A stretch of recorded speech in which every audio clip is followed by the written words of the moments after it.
সুপ্রিয় দর্শক, তা আপনাদের একটা কথা বলে রাখি। সেপুদাকে অনেকে চেনেন। সেপুদা কিন্তু একটি কথা ঠিকই বলেন যে বাঙালি মূর্খ, হতচ্ছাড়া, বোকাচন্দ্রর দল।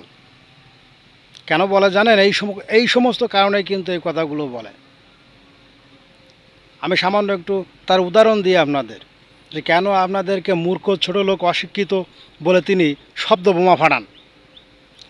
সুপ্রিয় দর্শক, এই যে কিছুদিন আগে ফিফা ওয়ার্ল্ড কাপ 2026 অনুষ্ঠিত হয়ে গেল। এখানে কিন্তু 48টি দেশ অংশগ্রহণ করেছিল। তো সেখানে পারফরম্যান্সের দিক থেকে আর্জেন্টিনা কিন্তু সবার পছন্দের তালিকায় ছিল।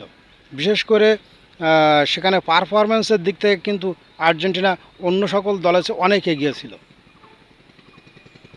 কিছু মনে করবেন না যারা ব্রাজিলের সমর্থক রয়েছেন, বাঙালি ভাইয়েরা। আমাদের একটা কথা বলি, আপনারা তো একে অন্যকে বর্ণবাদের দোষারোপ করেন। তারা নাকি ফিফা কিনে নিয়েছিল, রেফারিকে কিনে নিয়েছিল। আরে ভাই, কিনতে গেলে তো একটা যোগ্যতা থাকা লাগে। আপনারা যে দলের সাপোর্ট করেন বা যে দলের সমর্থক আপনারা কি ভেবে দেখেছেন যে তারা বর্ণবাদী কিনা? হ্যাঁ, আরে ভাই, সবচেয়ে বড় কথা হলো খেলাটা কোন দেশে আয়োজন করা হয়েছে, কোন দেশে একবার ভেবে দেখুন। মার্কিন যুক্তরাষ্ট্র তো ডোনাল্ড ট্রাম্প এখন বর্তমান বিশ্বের বস, ডন নাকি? তিনি কি করছেন? তিনি তো মূলত কলকাঠি নাড়ালেন ফিফা সভাপতি এবং ডোনাল্ড ট্রাম্প। তো যদি আর্জেন্টিনা সেই ফিফাকে কিনে থাকে, তাহলে কেন তাকে ফাইনালে এত বিতর্কের সম্মুখীন হতে হলো, এত অন্যায়ের সম্মুখীন হতে হলো? আর্জেন্টিনা একটি খারাপ দল, হ্যাঁ, ব্রাজিল ভালো দল, বা আর্জেন্টিনা একটি ভালো দল, ব্রাজিল খারাপ দল। বিভিন্ন মতের শ্রেণী পেশার মানুষ কিন্তু এই বোকাচন্দ্র, অশিক্ষিত, মূর্খ বাঙালিদের ভিতরেই রয়েছে।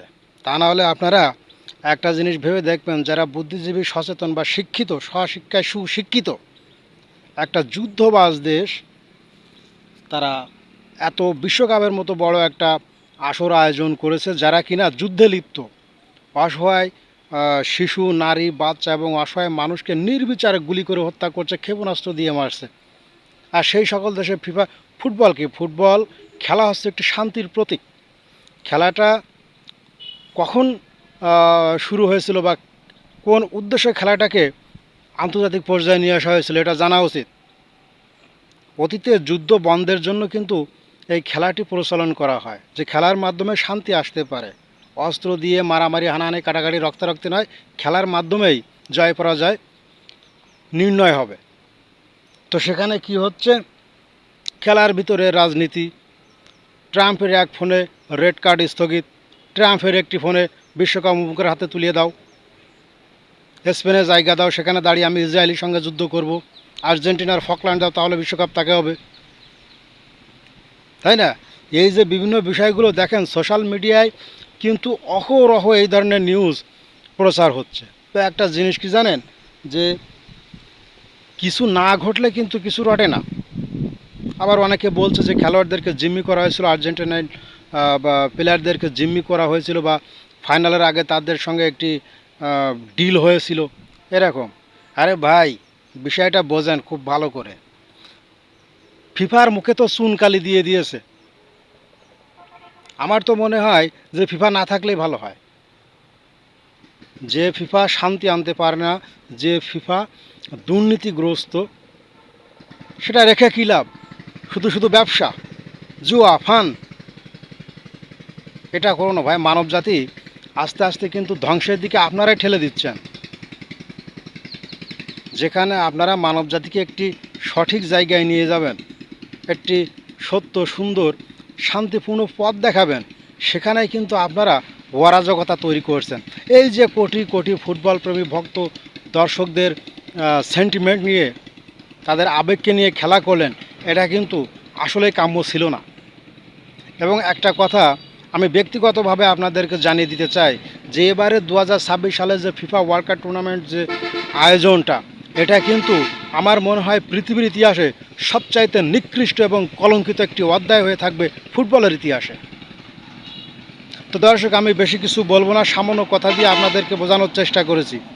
যদি ভিডিওটি ভালো লাগে তো অবশ্যই আপনারা ভিডিওটি লাইক, কমেন্টস এবং শেয়ার করে অন্য দর্শকদের মাঝে ছড়িয়ে দিবেন।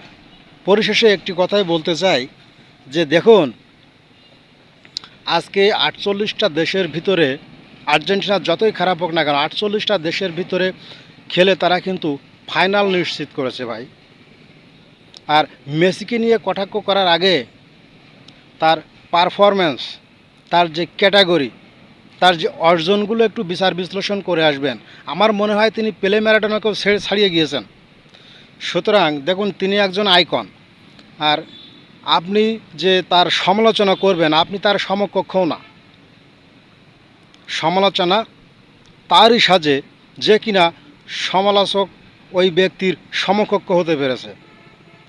সুতরাং সমালোচনাকে বাদ দিয়ে নিজেকে সঠিক পথে ফিরিয়ে নিয়ে আসুন এবং সঠিক কথা বলার মাধ্যমে সেগুলো মানুষের সম্মুখে তুলে ধরুন। সুপ্রিয় দর্শক, ধন্যবাদ। ভিডিওটি ভালো লাগলে অবশ্যই লাইক, কমেন্ট, শেয়ার করবেন। দেখা হবে নতুন কোনো ভিডিওতে।